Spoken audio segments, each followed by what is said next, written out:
Hashim Abdullah adalah seorang lelaki yang baik hati dan bekerja keras sebagai seorang guru sekolah rendah di sebuah kampung kecil di pinggir bandar Kuala Lumpur. Kehidupan Hashim penuh dengan liku-liku, tetapi dia selalu berusaha untuk menjadi seorang ayah yang baik. Perkahwinannya yang pertama dengan Siti dikurniakan seorang anak lelaki, Ahmad. Namun, kebahagiaan mereka tidak lama apabila Siti meninggal dunia akibat komplikasi semasa bersalin ketika Ahmad baru berusia 2 tahun. Kehilangan Siti meninggalkan kesan yang mendalam kepada Hashim, tetapi dia tahu bahawa dia perlu terus kuat demi anaknya. Setahun selepas pemergian Siti, Hashim diperkenalkan kepada Salmiah Iskandar oleh keluarganya. Salmiah adalah seorang wanita cantik, pintar, dan berasal dari keluarga yang berada. Hashim merasakan bahawa Salmiah boleh menjadi ibu yang baik untuk Ahmad dan mungkin dapat mengembalikan kebahagiaan dalam hidupnya. Mereka berkahwin ketika Ahmad berusia 3 tahun. Namun, sejurus selepas perkahwinan mereka, Salmiah mencadangkan agar Ahmad dihantar tinggal bersama neneknya, Zainab Rashid, yang tinggal di kampung. Salmiah merasakan Ahmad akan mendapat perhatian lebih baik di sana, memandangkan dia sendiri sedang menyesuaikan diri dengan peranan barunya sebagai isteri dan bakal ibu. Hashim, yang masih berkabung atas kematian Siti, bersetuju dengan cadangan tersebut walaupun hatinya berat untuk berpisah dengan Ahmad. Setahun kemudian, Salmiah melahirkan anak lelaki mereka yang pertama, Syafiq. Kehadiran Syafiq membawa kegembiraan kepada keluarga itu, dan perhatian Salmiah sepenuhnya terarah kepada anaknya sendiri. Sementara itu, Ahmad membesar dengan kasih sayang dari neneknya, Zainab. Dia seorang kanak-kanak yang bijak dan berdikari, tetapi sering merasa rindu kepada bapanya.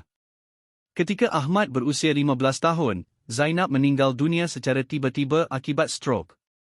Kehilangan neneknya amat dirasai oleh Ahmad. Dia terpaksa meninggalkan kampung dan kembali ke rumah bapanya di bandar. Namun, kepulangannya tidak disambut dengan tangan terbuka oleh Salmiah. Dia menganggap Ahmad sebagai beban dan tidak pernah benar-benar menerima kehadirannya dalam keluarga itu. Hashim cuba mengimbangkan antara tanggungjawabnya sebagai suami dan ayah, tetapi dia gagal mengawal Salmiah yang semakin hari semakin dingin terhadap Ahmad. Kadang-kadang, Salmiah tidak membenarkan Ahmad makan makanan yang dimasaknya. Ada kalanya dia tidak mahu membersihkan pakaian Ahmad, dan seringkali dia menyuruh Ahmad membuat kerja rumah yang berat, jauh lebih banyak daripada apa yang perlu dilakukan oleh Syafiq. Ahmad merasa terpinggir dan kesepian. Dia sering keluar rumah dan menghabiskan masa di luar, cuba menghindari suasana tegang di rumah. Selepas 6 bulan, Ahmad mengambil keputusan untuk melarikan diri. Dia tidak tahu ke mana hendak pergi, tetapi dia tahu dia tidak boleh tinggal di rumah itu lagi. Nasib menyebelahi Ahmad apabila dia bertemu dengan Zakaria Osman, seorang lelaki separuh umur yang merupakan seorang duda. Zakaria memiliki sebuah restoran mewah yang terkenal dengan hidangan Melayu yang autentik. Walaupun Zakaria kelihatan garang pada luaran, dia seorang yang baik hati. Dia merasa simpati terhadap nasib Ahmad dan menawarkan tempat tinggal di sebuah bilik kecil di atas restoran miliknya. Zakaria juga merekrut Ahmad untuk bekerja di restorannya, diam-diam tanpa pengetahuan sesiapa. Zakaria mula mengajar Ahmad cara memasak. Dari memotong sayur sehingga mengadun rempah, Ahmad belajar segala-galanya dengan tekun. Zakaria menyedari bahawa Ahmad mempunyai bakat semula jadi dalam bidang masakan. 5 tahun berlalu, dan Ahmad menjadi seorang tukang masak yang sangat mahir di bawah bimbingan Zakaria. Dia bukan sahaja belajar memasak, tetapi juga bagaimana menguruskan sebuah restoran dengan baik. Zakaria yang semakin uzur mula merasakan bahawa masanya untuk bersara sudah tiba. Dia melantik Ahmad sebagai ketua chef di restorannya. Dengan tanggungjawab baru ini, Ahmad terus memperbaiki kemahirannya dan membawa restoran itu ke tahap yang lebih tinggi. Restoran itu menjadi semakin terkenal, dan pelanggan-pelanggan mula memuji kehebatan masakan Ahmad. 5 tahun kemudian, Zakaria meninggal dunia. Sebelum meninggal, Zakaria meninggalkan wasiat yang membolehkan Ahmad membeli restoran tersebut. Ahmad menjadi pemilik bersama restoran itu bersama anak perempuan Zakaria, Aisyah, yang kini sudah dewasa dan kembali dari luar negara. Aisyah, yang sebelum ini tidak terlibat dalam perniagaan keluarganya, memutuskan untuk bersama-sama Ahmad menguruskan restoran tersebut. Kemahiran Ahmad sebagai chef semakin dikenali, dan dia mula mendapat perhatian media.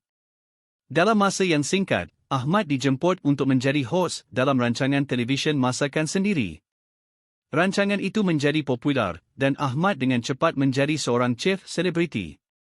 Dengan kemasyhuran itu, Ahmad juga menjadi seorang yang kaya. Namun, di sebalik kejayaan yang dicapainya, Ahmad tidak pernah melupakan ayahnya, Hashim. Dia tetap menjaga hubungan baik dengan ayahnya, walaupun hubungan dengan ibu tirinya, Salmiah, dan adik tirinya, Syafiq, masih dingin. Ahmad sering mengunjungi Hashim, membawa makanan yang dimasaknya sendiri, dan menghabiskan masa bersama ayahnya. Hashim sangat berbangga dengan kejayaan Ahmad dan selalu memberitahu rakan-rakannya tentang anaknya yang kini seorang chef terkenal. Walaupun Ahmad telah melalui pelbagai cabaran dalam hidupnya, dia akhirnya berjaya membuktikan bahawa dia mampu mencapai kejayaan dengan usaha dan tekad. Hubungannya dengan ayahnya tetap kukuh, walaupun sejarah keluarga mereka penuh dengan kesedihan dan pengkhianatan. Ahmad sedar bahawa tidak semua perkara dalam hidup boleh diubah, tetapi dia bersyukur kerana dia berjaya menemukan jalan hidupnya sendiri. Sejak menjadi seorang chef selebriti, kehidupan Ahmad berubah sepenuhnya. Dia tidak lagi seorang remaja yang terpinggir dan penuh derita, tetapi seorang lelaki dewasa yang dihormati dan dikenali ramai. Namun, di sebalik semua kemewahan dan kejayaan yang dikecapinya, Ahmad sentiasa teringatkan zaman susahnya dahulu. Zaman di mana dia merasakan hidup ini seolah-olah tiada harapan. Ahmad sering memikirkan tentang keluarganya, terutama tentang bapanya, Hashim. Walaupun mereka masih berhubung, Ahmad merasa ada jurang besar yang sukar diisi antara mereka. Hashim, yang kini semakin uzur, sering kali berbicara tentang keinginannya untuk melihat seluruh keluarganya bersatu kembali. Dia mahu melihat Ahmad berdamai dengan Salmiah dan Syafiq. Bagi Hashim, kebahagiaan sebenar bukanlah pada harta atau kemasyhuran, tetapi pada ikatan keluarga yang kukuh. Pada suatu malam yang sejuk di Kuala Lumpur, Ahmad memandu pulang ke rumahnya setelah selesai penggambaran rancangan masakannya. Hatinya terasa kosong walaupun dia baru sahaja menerima pujian melambung daripada para penonton dan produser rancangan tersebut. Ahmad teringat kata-kata bapanya, dan dia mula merasakan satu keperluan untuk mencari jalan penyelesaian terhadap permasalahan keluarganya. Esok paginya, Ahmad membuat keputusan untuk melawat bapanya. Setibanya di rumah bapanya, Ahmad mendapati Hashim sedang duduk di laman rumah sambil memandang jauh ke arah langit. Wajah Hashim kelihatan lebih tua daripada kali terakhir Ahmad bertemu dengannya. Hashim tersenyum lemah apabila melihat Ahmad datang, tetapi Ahmad dapat melihat kesedihan di sebalik senyuman itu. "Ayah, saya ada sesuatu nak cakap," Ahmad memulakan perbualan. "Ya, anakku. Apa yang kamu nak bincangkan?" tanya Hashim, suaranya penuh dengan kasih sayang. Ahmad duduk di sebelah bapanya dan menarik nafas panjang sebelum berkata, "Saya tahu selama ini, hubungan saya dengan ibu tiri dan adik saya tidak baik. Tapi, saya mahu cuba perbaiki keadaan ini. Saya mahu kita semua kembali bersatu sebagai satu keluarga." Hashim mengangguk perlahan. "Ayah faham, Ahmad. Ayah sangat berharap perkara yang sama. Tapi, ia bukan sesuatu yang mudah. Salmiah mempunyai egonya sendiri, dan Syafiq telah membesar dengan rasa cemburu terhadap kamu. Tapi jika kamu benar-benar mahu mencuba, ayah akan sokong kamu sepenuhnya." Ahmad tahu ini adalah keputusan yang besar. Salmiah bukanlah seorang yang mudah untuk didekati, dan Syafiq pula sentiasa memandangnya dengan rasa tidak senang. Namun, Ahmad merasa bahawa ini adalah tanggungjawabnya sebagai anak sulung. Dia tidak mahu hidupnya penuh dengan kejayaan luaran tetapi gagal dalam perkara yang paling penting, keluarga. Dengan semangat yang baru, Ahmad mula merancang satu pertemuan keluarga. Dia merancang untuk mengadakan satu makan malam khas di restorannya, di mana dia akan memasak untuk seluruh keluarganya. Ahmad berharap bahawa dengan makanan, dia dapat membuka jalan untuk perbincangan yang jujur dan mendalam. Hari yang ditunggu-tunggu akhirnya tiba.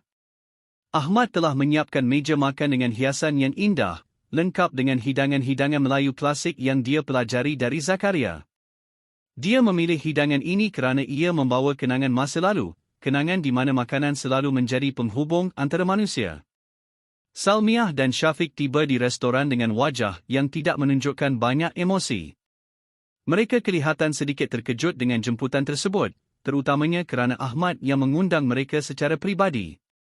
Hashim pula kelihatan tenang, tetapi Ahmad tahu bahawa bapanya penuh harapan agar malam itu menjadi titik tolak bagi penyatuan semula keluarga mereka. Ketika makan malam bermula, suasana agak canggung. Salmiah hanya berbicara sepatah dua kata, sementara Syafiq lebih banyak mendiamkan diri. Namun, Ahmad tidak berputus asa. Dia terus cuba untuk membuka perbualan, berkongsi cerita tentang kehidupannya, tentang Zakaria, dan bagaimana dia belajar menghargai keluarga. Ketika hidangan pencuci mulut dihidangkan, Ahmad akhirnya memberanikan diri untuk membicarakan isu yang lebih mendalam. Dia memandang terus ke arah Salmiah dan berkata, "Ibu, saya tahu selama ini saya bukan anak yang ibu harapkan. Saya juga tahu bahawa saya tidak pernah cuba untuk memahami perasaan ibu. Tapi, saya ingin meminta maaf atas segala kesalahan saya dan memohon ibu untuk memberikan saya peluang untuk kita membina semula hubungan ini." Salmiah kelihatan terkejut dengan kata-kata Ahmad. Dia tidak menyangka bahawa Ahmad akan berbicara dengan begitu jujur dan ikhlas. Air matanya mula berlinang, dan dengan suara yang terketar-ketar, dia berkata, "Ahmad, ibu juga mahu minta maaf. Ibu tahu ibu tidak adil terhadap kamu. Ibu biarkan rasa cemburu dan ketakutan menguasai ibu selama ini. Ibu takut kehilangan kasih sayang ayah kamu, tapi ibu lupa bahawa kasih sayang tidak terhad kepada satu orang sahaja." Mendengar kata-kata ibunya, Ahmad merasa beban di hatinya semakin ringan. Dia tahu bahawa perjalanan mereka untuk menjadi keluarga yang sempurna masih panjang, tetapi ini adalah permulaan yang baik. Syafiq yang selama ini diam tiba-tiba bersuara, "Abang Ahmad, saya juga mahu minta maaf. Saya selalu cemburu dengan kejayaan abang. Saya rasa abang lebih disayangi oleh ayah. Tapi sekarang, saya sedar bahawa saya salah. Abang bekerja keras untuk apa yang abang ada sekarang, dan saya sepatutnya bangga dengan abang, bukannya cemburu." Ahmad tersenyum dan berkata, "Syafiq, kita adalah adik-beradik.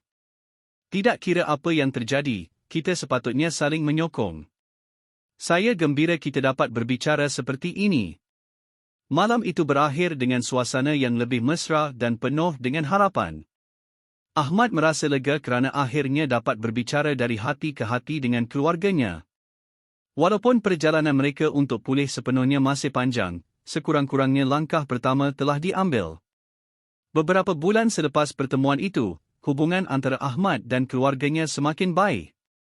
Salmiah mula melawat restoran Ahmad lebih kerap, dan dia juga mula membantu dalam aktiviti amal yang dianjurkan oleh Ahmad. Syafiq pula mula bekerja sebagai pengurus di restoran tersebut, dan dia menunjukkan minat yang mendalam dalam bidang perniagaan. Ahmad juga mula merancang untuk mengembangkan perniagaannya. Dengan bantuan Aisyah, mereka membuka beberapa cawangan restoran di seluruh negara. Ahmad juga terus menjadi hos rancangan masakan yang semakin popular di televisyen. Namun, walaupun dengan semua kejayaan itu, Ahmad tidak pernah melupakan keluarganya. Pada satu hari, Ahmad menerima jemputan untuk menghadiri satu majlis anugerah yang dianjurkan oleh komuniti chef di Malaysia. Dia telah dinominasikan untuk anugerah chef terbaik tahunan, satu penghormatan yang sangat tinggi dalam industri masakan. Ahmad merasa sangat terharu dengan pencalonan tersebut, tetapi apa yang lebih penting baginya adalah kehadiran keluarganya di majlis itu. Pada malam anugerah tersebut, Ahmad tiba bersama bapanya, Salmiah, dan Syafiq. Ketika namanya diumumkan sebagai pemenang anugerah, Ahmad naik ke pentas dengan perasaan yang bercampur baur.